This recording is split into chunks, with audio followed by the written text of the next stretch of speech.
switch in her. Her expression softened. She saw this as an act of love, of possession, in a way she approved of. Okay, Ben, that's really thoughtful of you. I spent the next hour creating a folder of documents. I printed out our bank statements, our mortgage details, a list of our assets, and I printed out a summary page for my life insurance policy. I filled in the policy number, the coverage amount, all the details. But I left the line for the beneficiary conspicuously blank. It was a trap laid with the quiet patience of a man who deals with literal ticking time bombs for a living. The night before the stair climb, I sat her down at the dining room table. The folder was between us. I was playing the part of the responsible, loving fiancé, securing her future. Okay, I said, opening the folder. Let's just go through this so you know where everything is. I walked her through our finances. I showed her the mortgage statements. She was bored but playing along. Then I pulled out the final sheet of paper. And this is the big one, I said, sliding the insurance summary in front of her. The life insurance policy. Just want to make sure you have a copy of this. She picked it up. I watched her eyes go wide as she saw the coverage amount. It was a life-changing number. A number that would allow her to live a very, very comfortable life without me. Wow, she breathed. I didn't realize it was that much. Yeah, I said, my voice full of fake sincerity.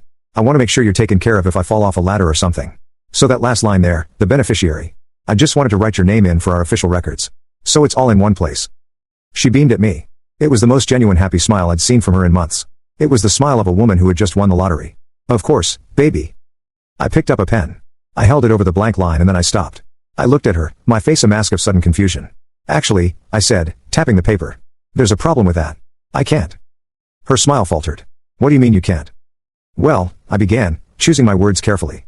I logged into the policy portal the other day, last Tuesday, actually, right after our little talk. I was just checking the details and I noticed something. The beneficiary was listed as Sarah Miller, fiancé. But that word fiancé, it implies a certain partnership, doesn't it? It implies a level of trust, a level of possession, I guess. It implies that we possess each other's fidelity. But you made it very clear to me that morning that's not our arrangement. You said, and I quote, my body is my own. You established that we are autonomous individuals, not a single unit. I watched as the color drained from her face. She knew where this was going.